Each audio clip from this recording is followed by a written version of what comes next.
haven't seen it. Apologies for making y'all wait. So I apologize. First round's on me. Hope we meet in person. Nice, nice. Since That we're shit happens. issuing apologies, I have an apology I want to issue to an ex of mine. Here we go. Yeah, I got to get this out because we were in a very long relationship and it was trying. I put my all into it. I can honestly say I really wanted to be there and I tried my best to be there, but it just became too much and I had to go. I had to leave. But you know, when you leave and all of a sudden they're great and it's like, wait, was it as soon as I left you became good?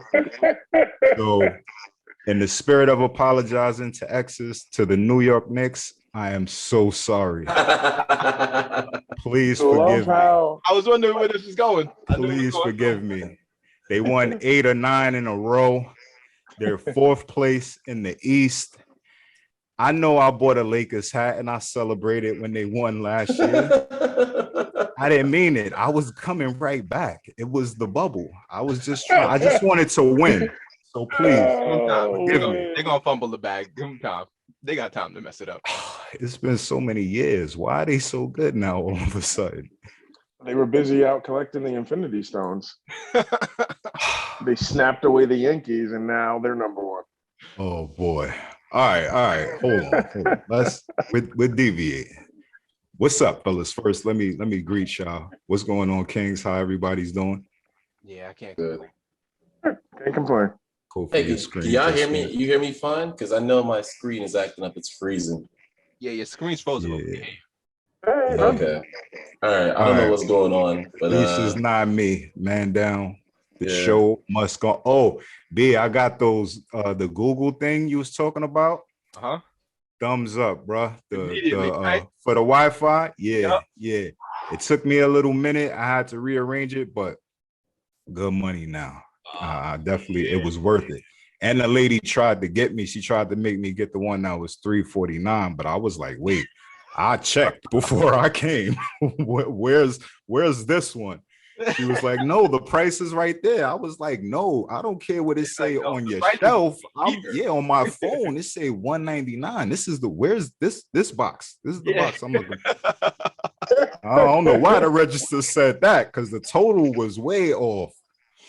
Yeah, to be honest, it would have been worth $349 because that improvement that it made in my crib was just night and day. I'm not going front. When I thought it wasn't working at first, I was so ready to hit you. I might have started typing the message and then erased it after it started working. Yo, it's room to room, upstairs, downstairs. I was just good. Yeah, it's sweet. Is it just the Wi-Fi extender? It's kind of the opposite of a Wi-Fi extender because a Wi-Fi extender creates a separate network, whereas a mesh network is just a single network, so your phone doesn't keep going back and forth. Yeah. No, that makes sense. Shout it out, because I can't remember exactly what it's called. You never know. We might could get a little deal off of it. A lot of companies that make mesh networks, but the Google Wi-Fi is just like the one I recommend because it's like the easiest for the user to set up, and plus Google gives a lot of like hands-on advice, and you can like monitor things and set restrictions. It's cool. It's good. Yeah. Will it 1, 2, 3. just out of curiosity, will it carry the signal outdoors? So I'm outside. yeah, I'm. But I mean, like you're still within the frame of your house. Like we have our 100 feet patio away. next to us. I'm 100 feet away. I'm in a shed, right? So. Yeah. How far are you trying to go, Kofi, to work? Oh no, so I mean, work is in the bedroom at this point, but so like we have Xfinity, right? So we upgraded to the Xfinity. What is it? The whatever it is, the gigabit like speed, and they gave us the new one modem, right? The one that looks like the obelisk from Agents of Shield, right? Except that comes with like it's like the 2.5 megahertz and the 5.0 megahertz, like, but they merge them together, so it does it kind of I don't know exactly how it works, but whatever it did, I had to switch everything that was connected to my original network over to the 5.0 megahertz. And they were like, yeah, to work outside. Then they gave us like an extender for outside. None of it worked. The extender didn't work with the new modem because it was trying to connect to the 2.5 and not the 5. It was just ridiculous. So it's trash. It didn't work. I mean, it didn't work. I'm not gonna say it was trash because You about to cause us an Xfinity sponsorship? Hey, we already shouted Google out, so we put our flag in the sand. That's why I was curious. I might have to try the Google Mesh Network, like you said. Yeah, that might be I'll something to do. He put me onto it. I dragged my feet, but I finally got it, and it worked. It's great. You I look good. fully support that. I look crispy. I feel crispy. Thank you, brother. Can we get the show started? Rion, you ready? You situated down there? Nah, I think it's gonna be jumping through the entire because I interrupted an update and it won't let me close the update in the background. So it's dope. I'll just stare into the computer until we get that freeze. You get to see how I felt the first episode. All right, let's do it, fellas. Peace. Here we go. Choose to inspire, not destroy. Episode 9. We're back. I got my guys with me, Brandon, Rion, Kofi. I'm G. It's a lovely day. Thank you for tuning in. If this is your first time, welcome. You're in a safe place. If you've been here before, we appreciate you returning. Tell a friend to tell a friend. Help us get some subscribers. Like, comment, just interact with us. We're trying to start a movement, and we appreciate you being a part of the movement. Rest in peace to Shock G. Humpty Hump is another name he goes by. He's responsible for putting Tupac into the light musically and his own career. The leader of Digital Underground. I feel like it's always a RIP to somebody lately, and it's just a hard truth and a sad fact that somebody you know, somebody you love, somebody you might have had an interaction with, they're gonna die. And I don't want it to sound harsh, but it's a fact. It's a guarantee that we're all going to die. You're not going to have an opportunity to say something to somebody that you might have wanted to, an opportunity to do something that you might have wanted to do. Seize the moment. If it's something that's in between you and another person that's stopping you from interacting or communicating, or you just lost the bond that was important to you, you might not get till tomorrow to fix that. Maybe you swallow your pride and you just move forward. You decide if it's really that serious to you to hold on to that grudge. I don't think a lot of these grudges we hold are that serious, but to each his own. And again, welcome. How's everybody doing? What's up, fellas? Oh, I asked that out already, right? Kofi got the doctor's podcast. We good, bro. Yeah. You know, recording day is a good day, but today I want to talk about how our past relationships have affected us. And I want to go first. I don't usually go first, but for me, I feel like my first relationship was my first for everything. It affected me in all ways. It was dysfunctional. It taught me about love, what I didn't want from a person. It taught me how to love a person. It was my first heartbreak. It was just two kids trying to be grown, really just being dysfunctional and toxic and not treating each other properly. And I didn't realize at the time how much damage it was really doing to be with somebody that just not really treated you terribly, but loved you in all the wrong ways. I think I was young. I didn't understand what love was. I didn't understand what I needed from somebody. And I just tolerated whatever it was that she put me through and that I put her through. And, 16, you're a kid. You don't know anything. All I knew was what I saw. And what I saw was my sister and her husband being in a relationship and that relationship being dysfunctional. And it was a lot to unpack. Children learn what they live. And I believe that. I didn't understand that at the time. But now as a man, I realized that whatever you see, at some point, your kids, they mimic that. They learn from you how to treat people, how to deal with people. And I carried all of those things. And we ended up having a baby. And then she ended up leaving me with a baby. And that was a tough thing to deal with. but I don't want to take up too much time. I just wanted to set the tone of where I'm trying to go with this. And I really want to hear about y'all past relationships. I don't want to let you off that easy, right? So I feel like I do want to go. You like started touching on a lot of things. Yeah. And I feel like, you know, this might be your episode to talk way too much, and we might just be pressing you on a lot of questions.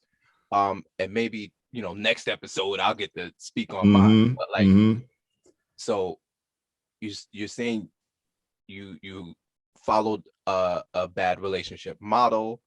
You had your first kid super young.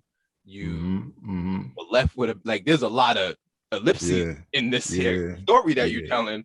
We're not really receiving it like with all of it. And I'm aware of a lot of the details. Right? You should be. We're not receiving the impact. So for those who don't know, the person that George is talking about is my sister, right?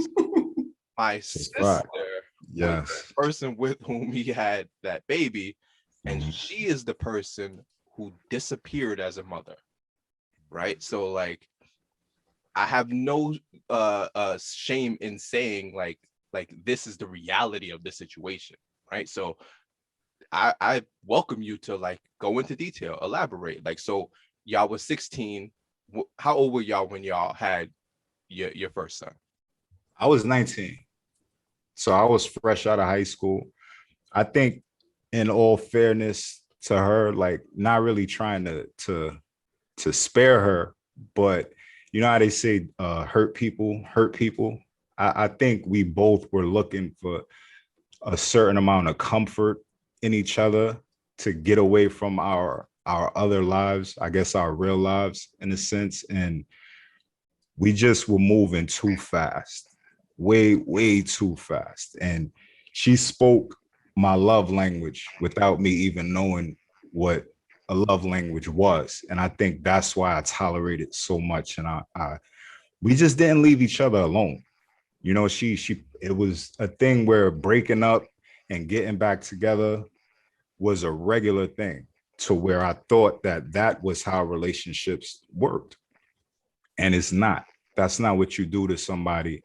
And we got older and she was more mature. I believe that that's true, that women mature faster than men. And she just was involved in different things. And once we had a child, it was like a snowball effect of how bad things got. What do you mean? Like, how did can I just jump in real quick? Yeah. Go ahead, Cole. Not into the story, but a disclaimer for the audience. Her guardians were on board with the relationship because we do recognize George was considered an adult in the eyes of the law, and she was considered underage. So just throwing it out there. No. What are you talking about? They were both. You said you were 19 and she was 16, right? No. Yeah. That's what I heard. They had their kid. No. You. Oh. I Great, wish Kofi. I could do Great. like I'm the trying to Doctor protect Strange you. thing. No. see You where think you I going, would have Kofi. said it? Nah. That's why I was Definitely giving you the crazy eyes. We were the same age. No, Gotcha. we were the same age. Right. We were in the same grade. We spent all of our time together. I played basketball. She came to all of my games. On the weekends, I played in tournaments with my friends. She came to all of my games. Like she was my girlfriend. We were just terrible together, terrible for each other. We had a lot we needed to sort out in our own lives, and we did not need to be in a relationship. I feel like that's the facts of the situation. But like B said, the other fact is we had a child young, and she left me with that child. Let me go back.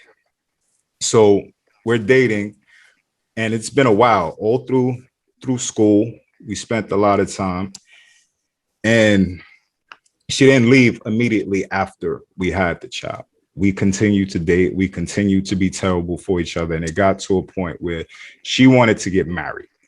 It was like, either we get married or I'm moving out of town. So of course, I don't want my son to leave me. You know, that was always a priority to me. I need to have my son around. I need to be in my son's life. So we got married, and I didn't want to. I didn't want to be in that relationship, but I didn't want to lose my son. So I made the choice to do that. And 2 weeks later, she decided she was leaving anyway. So now I'm married. She's leaving. She tells me she's willing to let him stay with me. So that's great.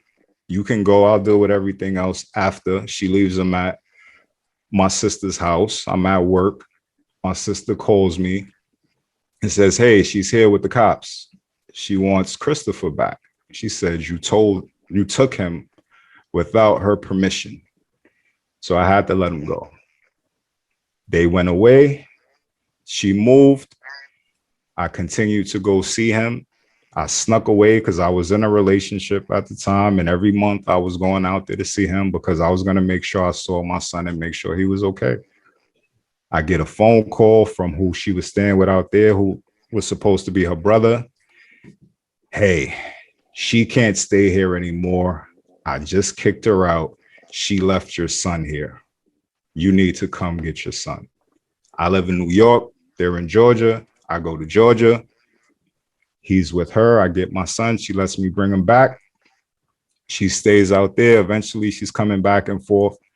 And then at one point, my sister tells me, hey, she left for good. She's not coming back. She never spoke to my son again.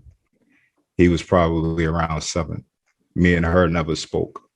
We might have had maybe one exchange, I think, within that, but she never asked me about him.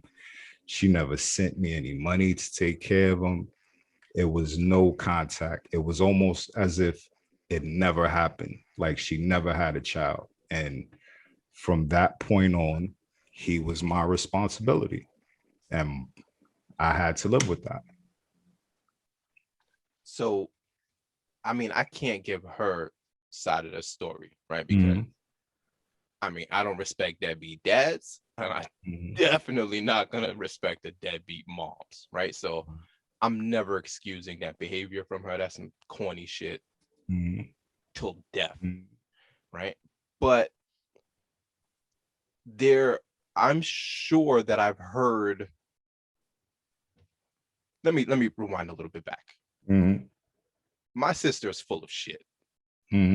So there's oftentimes she creates narratives that are absolutely false, right? Like hearing her side of the story, she, creates a narrative where she's a victim of some elaborate scheme and like things are happening around her and she needs protection from them.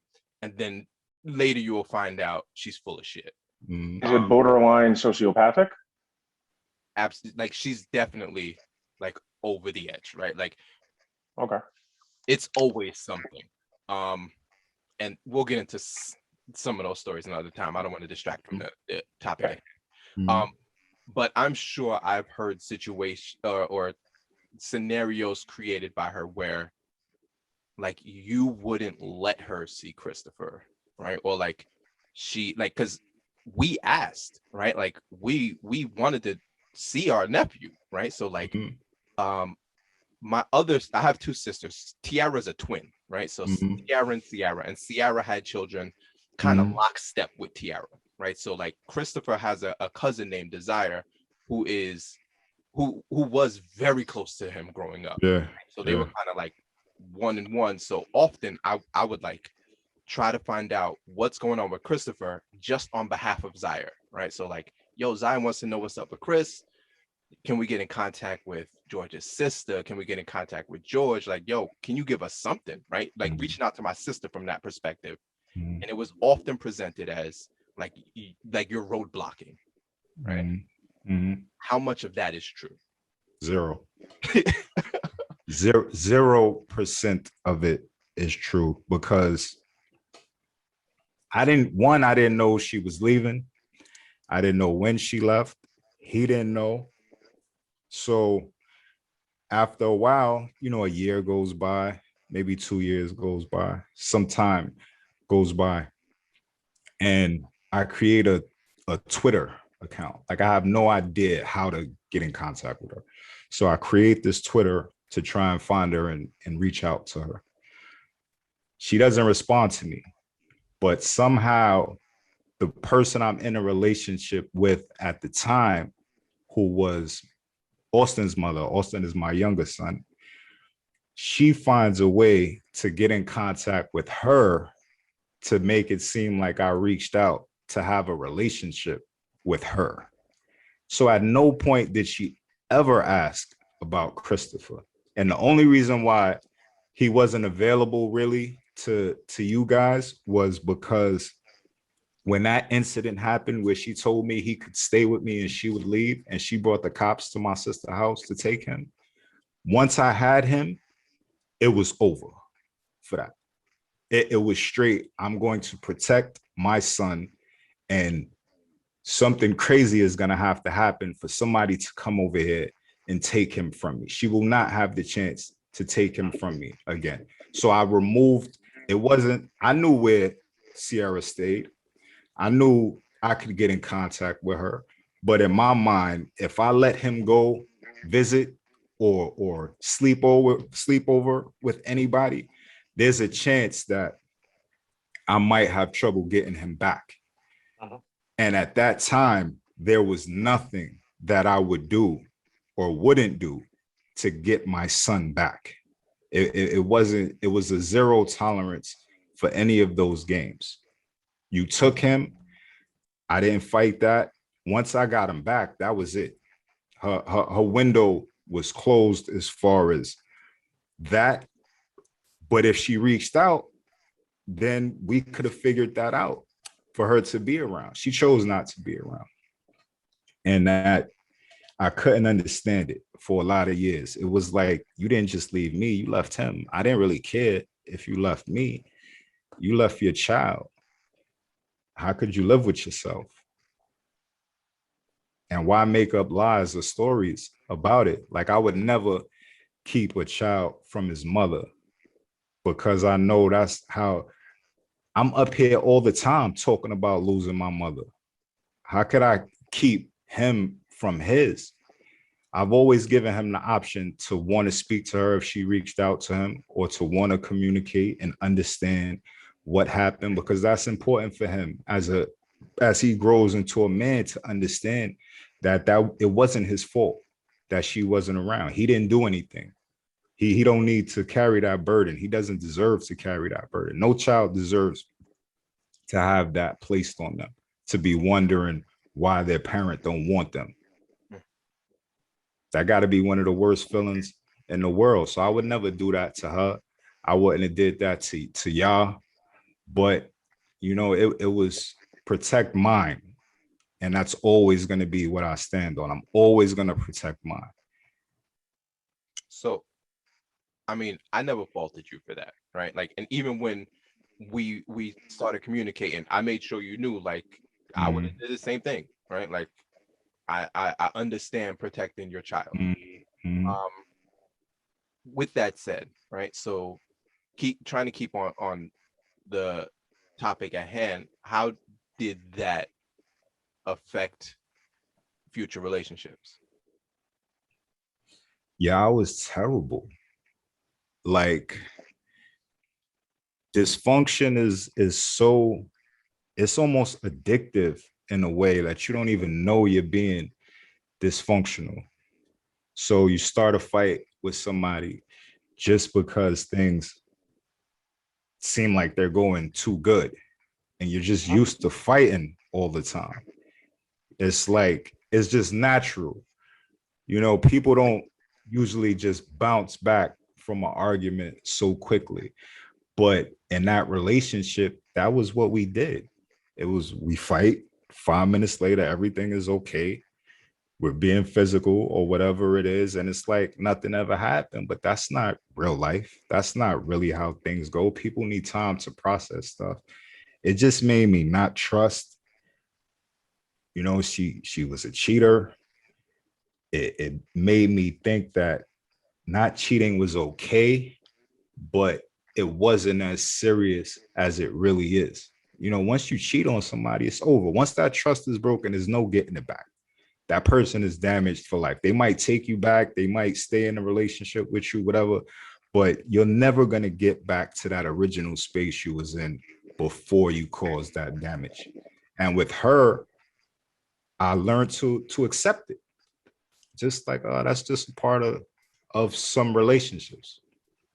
It was the foundation for me for a very long time of how I functioned in all of my relationships. Kofi, I see you shaking your head, bro. You agree? Yes. Yeah. I'm thinking about like my first couple of interactions with you, and how guarded you were. And I can see, I can see how this played a role. And like some of the others, like some of the other stuff you shared on here, you know, losing your mom, I can see now the other piece of it. All right. Mm-hmm. And you know, I don't know if I ever told you this, but I thought it was, and this isn't crapping on the other person, so you know, Brandon, don't take it that way. But like, I thought it was pretty commendable. It's very rare in our society where the husband, male, whatever, ends up with the child, right? Like it's almost unheard of. Like you the ones that do, you're like, everybody wants to know what the secret was, right? And you know, in your situation, the secret wasn't, you know, the best. So I've always commended you for that because you know, again, it's the hardest thing. And you were young. Honestly, you were young. So, and Yeah. honestly, Chris is awesome. I've told you that time and time again. Cameras off. I think the world of him, and I've met him a handful of times. So, yeah, that's my guy. My sister, though, she helped a lot. So I can't sit here and be like, oh, it was me. It's just different when you know you don't have a choice. You know, if people are helping you, that's just help. But when you're solely responsible for another life, it's a different type of feeling. It's a different type of pressure, but I wouldn't change it at all. It just made me better. His love got me through a lot. So I needed him just as much as he needed me. Rian. Yo. Oh, I thought you was frozen. No, You know, I was kind of hoping to get on here and hear your story of how you used to listen to Neo So Sick of Love songs because somebody just broke your heart all crazy. I know I'm not the only one that had that on repeat. I'm the only one that was. No, I'm from the era where you used to like Sick of Love songs. send girls like little CDs or little cassette tapes. I'm from that era. All right. Brandon, I know you had something going on with you. Yo, I don't think so. Just to backtrack a little bit, like, yo, go, you don't gotta sugarcoat it. Like, I knew he was like gonna that, do that was, she was trash for that. Yeah, right? Like, he already dogged her. I'm but not, you already dogged it, OB. Nah, we not. If anything, I'm the one that should be on here kicking her back in. And it's like, I hear you, right? No. But like, I don't want it to feel like, yo, y'all gotta like tiptoe because of like a tangent, right? Like, nah, like bad behavior is bad behavior. Even if it's coming from me, right? Like if I do something corny, like tell me that shit was trash, right? If I'm like, yo, nah, and then my wife said this, so I was like, yo, shut up. And you'd be like, yo, don't talk to your wife like that, right? Like, oh, that's fair. Same way you would attack somebody else. Yeah, that's fair. The only difference though in between the situation with you and the situation with your sister is I've met you, and you know, I don't know, I've never met your sister. So first, not even a first impression, you know, the first time she might actually hear of me might be viewing this, right? And like, I don't know her, so I don't want to speak ill of her without having the opportunity to look her in her eyes in person. She not gonna see this, but just in case she do see it, I know you stole my identity to get that car. Oh my God. Yo, but man, I feel like I'm about to indemnify her, but like yours, like No, if we gonna keep it real, sorry. keep it all the way real. I know you did it, and you could have just let me have the car, and I'd have made the payments. You ain't have to do it how you did it. Oh man. gee, when I tell you, you're not the only one. Hey, she ran through the whole crew. Yeah, I wouldn't be surprised. I mean, yo, look, all right, let that was bonkers. So, Yeah. quick question around this, since since this is close to the both of you, and this is just something that like I've kind of drew my line in the sand, and George, you know this from just being around me and my family, but Yeah. I guess the question goes for everyone. Does that change your mind on unconditional love for family? I've never had unconditional love for family. Oh, here Listen, we go, Mr. listen, Freeze. Go ahead, I'm a Freeze. strong believer that, oh my God. Hello? Yeah, no, we can hear you. We can hear you. Oh, You you just got the frozen. It freeze. looked like you I'll try to say it dabbing. really quickly. I'm a strong believer that blood just ties you together as family. You know, they're still human beings, they're still faulty. So make it real quick. I have greater friends than some of my family members. So I'll go into that later on. I have issues with this phone and computer right now. But yeah. Piggybacking on that and answering your question. I also think family can be severed, right? Like, because touching on George's story where he was like, my sister was staying with a so-called brother, right? Like, him saying a so-called brother isn't like hyperbolic, right? Like, this dude who is my mother's son, right? So he's technically my brother, and he's maybe 10 years older than me, right? So like, he's old enough to like be able to be somewhat responsible. But if you have been following along through the podcast, like my sisters have been like wayward, and like we've been orphans, and we've been homeless, and we've been like through these things, and this dude never sent $1, right? Like, I had to have a stranger buy me a coat, right? Like, so like a so-called brother I don't even count him in my mathematics of family members and siblings, right? Like, so-called brothers, so-called uncles, like family can go if they aren't being familial. That's how I feel about it. I agree. I think it just depends on the relationship you have with them and the reasons on why you're removing them from your life. Everybody's reason is going to be different. I agree so quickly. The minute I said it, I'll miss the freeze. No, because I agree. See, he gave an example for me to relate to. You ain't even let him get the question out his mouth all the way before he was like, oh family, man, family is just. I mean, we understand that you the grumpy cast member, Rion. Like, you've established that. We know you cold as ice, bro. Cold as ice. But I feel like we spent a good amount of the episode talking about her. I mean, we got 5 minutes. Yeah, we really went in. Yeah. Oh man. Continue for everybody else. Yeah, I mean, we've got episode 10, 11, and 12 in the bag because I got stories to tell.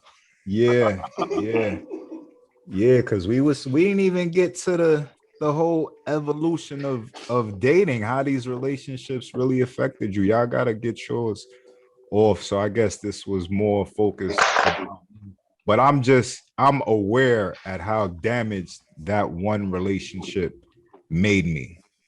Because your beginning is always the most important, no matter what it is. Whatever your beginning is to something, it's what leaves the most mark on you. And I learned a lot from it, man. I definitely did. Do you think? Yeah. Do you think So y'all you learn for the positive, huh? Do you think Which, y'all would have stayed together? I mean, y'all were together like 3 years before Chris was born, right? But like, do you think y'all would have kept rocking it without Chris being around? nah, definitely not. My sister warned me. She was like, leave that girl alone. And I didn't listen. I really believe that when you think you love somebody, it doesn't matter what anybody says to you. You got to get that out of your system the way you can get it out of your system. It doesn't matter how bad the relationship is. Like people say, oh, just leave that person alone. They're no good for you. It's not that easy. It's not that simple all the time to just walk away from something that you know is terrible for you. Because I knew she was terrible for me. But in some ways, I'm pretty sure she would say I was terrible for her too. So I'm willing to take that. But one thing that's not going to be said is I took care of my son. He's about to be 21, and I can go in my house right now and tell him come outside and get on this camera. So whatever stories that's been said or are going to be said, I got the receipts. Like I did what I was supposed to do, and I'll do it again. Anything for him. So I don't really talk to my sister like that, right? Like we just don't have that open line of communication anymore. Just in past issues. That being said, if for some reason she does watch this episode and she wants to give her side of the story, I welcome it. Is that something? Yeah. You don't even gotta ask. 100%. And that one would be more than 38 minutes or whatever. I will make sure we have enough time for me. It'll be fire and smoke and flame coming all at her, so she could understand that I know, I know the amount of effort that was put into making it seem like we still communicated, because she was trying to ruin the current relationship I was in instead of putting that energy into trying to have a relationship with her son. Because I've asked him, do you want to speak to her? If I can find her, would you like to talk to her? And he told me no, there's nothing to talk about. He made his own decision. I would never make that decision for him. He deserves the closure that he needs. So I wouldn't take that from him. We only have 2 minutes, right? But I want to just challenge that statement, right? Because do you think, like, knowing that kids don't always make the right choices for themselves and like they can't see the long game, right? Do you think that something as like impressionable as like, do you want to speak to your moms is a decision you should leave to a child? He was like 18 when this happened. All right, he wasn't like 10 or 9. He was old enough to know what he wanted and to realize that he's lived the majority of his life without her. And he's fine.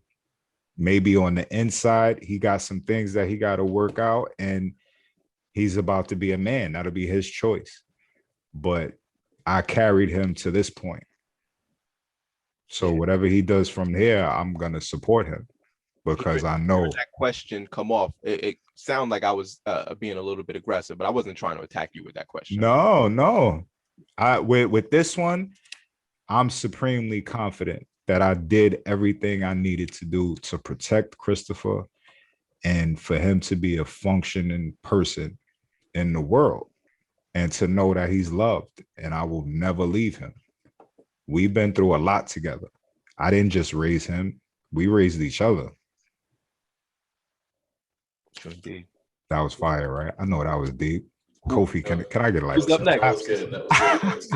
Who's gonna be the one to divulge on the next episode? Yeah, word. I'll go. I don't care. Oh, okay. Oh, we flipping. Well, Yeah. I didn't even know you were still there, Rion. Yeah. One At least point it you looked put like somebody was attacking you. Oh, you saw I put the screen up. I had to. I had to do I was something. like, yo, Why is he are all you right? doing a dab though? Why are you? That's how it froze. Oh man. This one, all right. So that's good. We got a little series going. We just breaking down relationships, what we've been through, how we got to the point of loving our wives, and just the process, man. We was in the building. Well, before we go, I wish you success, love, happiness, peace of mind, whatever you choose to do. Just be inspired. Choose to inspire, not destroy. We out of here. Episode 9. Peace. Peace.